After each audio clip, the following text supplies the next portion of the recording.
RBI के पास पैसे छापने की मशीन है, तो आरबीआई अनलिमिटेड पैसे क्यों नहीं छापती? ये सिंपल सा क्वेश्चन आप सबके दिमाग में जरूर कभी ना कभी आया होगा। सोचो, इंडिया को रोड्स बनानी है, उसके लिए पैसे चाहिए, हॉस्पिटल्स बनाने हैं, उसके लिए पैसे चाहिए, कॉलेजेस बनाने हैं, बहुत सारे इंफ्रास्ट्रक्चर्स खड़े करने हैं, उसके लिए भी पैसे चाहिए। और नोट छापने की पावर भी अपने ही देश के पास है। इंडिया अनलिमिटेड करेंसी छापकर दुनिया का सबसे अमीर देश क्यों नहीं बन जाता? इंडिया पे इतना कर्जा क्यों है?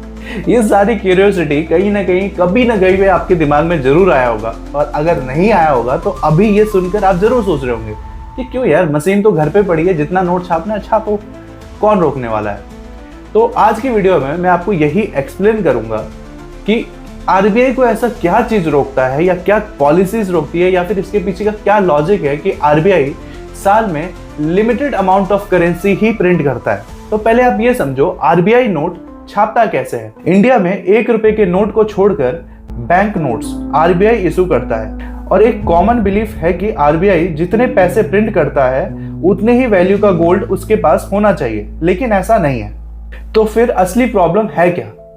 असली प्रॉब्लम है इन्फ्लेशन, जिसको आप मुद्रास्फीति या आम लैंग्वेज में कहते हो महंगाई। तो आखिर करेंसी प्रिंटिंग और इन्फ्लेशन, महंगाई के बीच का रिलेशन क्या है, मैं आपको एक सिंपल से एग्जांपल से समझाता हूं। मान लो कि एक गांव के पास सिर्फ 100 केजी चावल है और गांव के लोगों के पास 10-10 हजार रुपए हैं। मान लो कि आरबीआई ने रातों रात गांव के सभी लोगों के अकाउंट में 10,000 की जगह 1 लाख रुपए सर्कुलेट कर दिए। अब लोगों के पास पैसा 10 गुना हो गया है, लेकिन अभी भी गांव में जो चावल है वो 100 केजी ही है, उससे ज्यादा नहीं बढ़ा। अब लोगों के पास पैसा तो 10 गुना हो गया है, लेकिन चावल अभी भी 100 केजी ही है। अब पहले 50 रुपए में मिलने वाले चावल के लिए लोग ज्यादा से ज्यादा पैसे देने के लिए तैयार हो जाएंगे। जो दुकानदार है वो भी सोचेगा, जब सबके पास पैसे हैं तो मैं 50 रुपए में क्यों इसको बेचूं? 50 का चावल 100 रुपए, 150 रुपए या 200 तक जो बेच सकता है। मतलब पैसा तो बढ़ गया, लेकिन सामान नहीं बढ़ा। इसी वजह से सिर्फ नोट प्रिंट करके कोई कंट्री अमीर नहीं बन सकती। मैं आपको एक और एग्जांपल से समझाता हूँ। सोचो, कल सुबह गवर्नमेंट हर इंडियन के अकाउंट में 1-1 करोड़ रुपए ट्रांसफर कर दे। पैसा ही पैसा, सबके अकाउंट में 1 करोड़। सोचो आपके भी अकाउंट में 1 करोड़ आ गया, पहले तो सब खुश हो जाएंगे। आप सोचोगे कि क्यों ना एक फॉर्च्यूनर ले लेते हैं यार, अकाउंट में तो 1 करोड़ रुपए पड़ा है।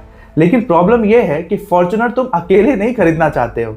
देश के करोड़ों जनता के पास अचानक करोड़ों रुपए आ चुके हैं, डिमांड बहुत ज्यादा बढ़ जाएगी, लेकिन कार की सप्लाई ओवरनाइट नहीं बढ़ सकती। मतलब सबके पास फॉर्च्यूनर लेने का पैसा तो आ गया है, लेकिन फॉर्च्यूनर तो भाई लिमिटेड ही होगा ना, वो रातों रात अपनी प्रोडक्शन तो नहीं बढ़ा देगा। सेम ऐसे ही घर के साथ भी होगा। लोग घर खरीदना चाहेंगे, पैसे सबके पास है लेकिन घर लिमिटेड है। लोग वैसे ही नया आईफोन लेना चाहेंगे, पैसे सबके पास है लेकिन आईफोन का स्टॉक भी लिमिटेड होगा। ऐसे ही ये हर चीज में लागू हो जाएगा। आप कोई भी गाड़ी लेना चाहते हो, कोई भी बंगला लेना चाहते हो, कोई भी ज्वेलरी वगैरह कुछ भी लेना चाहते हो, आपके पास या देश के सभी लोगों का पैसा तो आ गया है। कहने के लिए तो है कि हमारे पास इतनी करेंसी रखी हुई है भाई, लेकिन हमारे पास उतने गुड्स नहीं है, मतलब मार्केट पे उतने सामान नहीं है कि वो सबकी इच्छाओं की पूर्ति कर सके। तो ऐसे में जो दुकानदार हैं या सेलर्स हैं वो क्या करेंगे? ऑब्वियसली प्राइस बढ़ाएंगे। एक सिंपल इकोनॉमी होती है कि अगर डिमांड ज्यादा हो और सप्लाई कम हो तो इन्फ्लेशन, महंगाई तो बढ़नी ही है बॉस। हो सकता है जो घर अभी आपको 30 लाख में मिलता हो वो अब आपको 90 लाख रुपए में मिलने लग जाए। मतलब टेक्निकली आप करोड़पति तो हो, लेकिन करोड़पति होने का फायदा आपको मिल नहीं पाएगा, क्योंकि करोड़पति सब हो गए। यही डिफरेंस है मनी और वेल्थ में। नोट प्रिंट करना इजी है, लेकिन food, cars, houses, petrol, hospital और फैक्ट्रीज प्रिंट नहीं की जा सकती रातों रात। तो क्वेश्चन ये उठता है कि क्या नया करेंसी प्रिंट करना हमेशा गलत होता है? नहीं। आरबीआई नई करेंसी उसी हिसाब से प्रिंट करती है जब उसको लगता है कि मार्केट में प्रोडक्ट आ रहा है।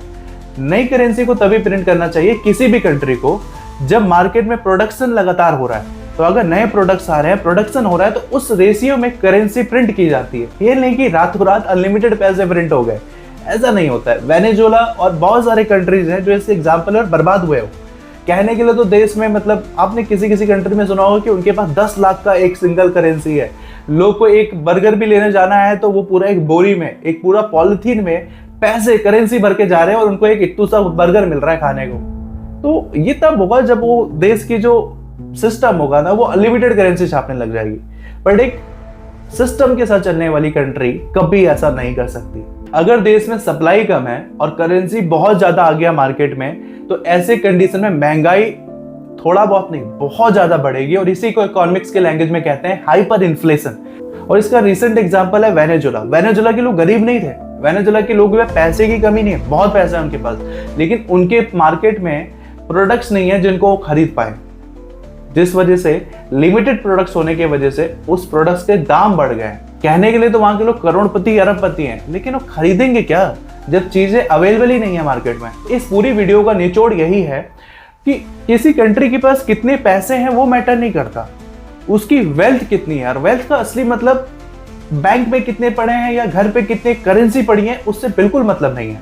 वेल्थ का असली मतलब है कि उस कंट्री में कितना अच्छा फूड प्रोडक्शन है, कितनी ज्यादा फैक्ट्रियां हैं, कितनी टेक्नोलॉजी है और कितनी स्किल्ड पीपल है और कितनी गुड्स और सर्विसेज प्रोड्यूस करती हैं। इसीलिए आरबीआई अनलिमिटेड पैसा प्रिंट करके इंडिया को रिच नहीं बना सकती, क्योंकि इंडिया के पास पैसा तो आ जाएगा, लेकिन वो प्रोडक्ट्स कहां से लाएगा रातों रात। नोट्स प्रिंट किए जा सकते हैं, लेकिन वेल्थ प्रिंट नहीं किया जा सकता। आप रातों रात किसी कंपनी को खड़ा नहीं कर सकते, उससे आप करोड़ों लोगों को रोजगार नहीं दे सकते कि आपको रातों रात पैसे छापने। भाई सिंपल सी फंडा है, मैं आपको एक सिंपल लैंग्वेज में समझाता हूं। अगर आपको 10,000 करोड़ रुपए छापने हैं तो कम से कम 5,000 करोड़ का वेल्थ तो दिखा दो। रातों रात पैसे तो छप जाएंगे क्या? रातों रात फैक्ट्रियां बन जाएंगी या फिर रातों रात कोई ऐसा सोर्स बन जाएगा जिससे लोगों को पैसा कमाने का जरिया मिल जाए? नहीं हो सकता ना ऐसा। किसी इकोनॉमी में ये जरूरी नहीं कि आपके पास पैसे कितने हैं, जरूरी ये है कि उस पैसे से आप खरीद कितना सकते हो। इसे कहते हैं परचेसिंग पावर कितनी है उस पैसे की। आई होप आज के इस वीडियो में आपको हमारी इकोनॉमी की इस इंटरेस्टिंग क्वेश्चन का जवाब मिल गया होगा। तो मेरा नाम है हनी और आप देख रहे हैं हनीनॉमिक्स। अगर आपको वीडियो पसंद आई हो तो please do like, share and subscribe. अगर आपके अंदर भी ऐसी कोई क्यूरियोसिटी वाला क्वेश्चन है तो प्लीज उसे कमेंट में जरूर लिख देना।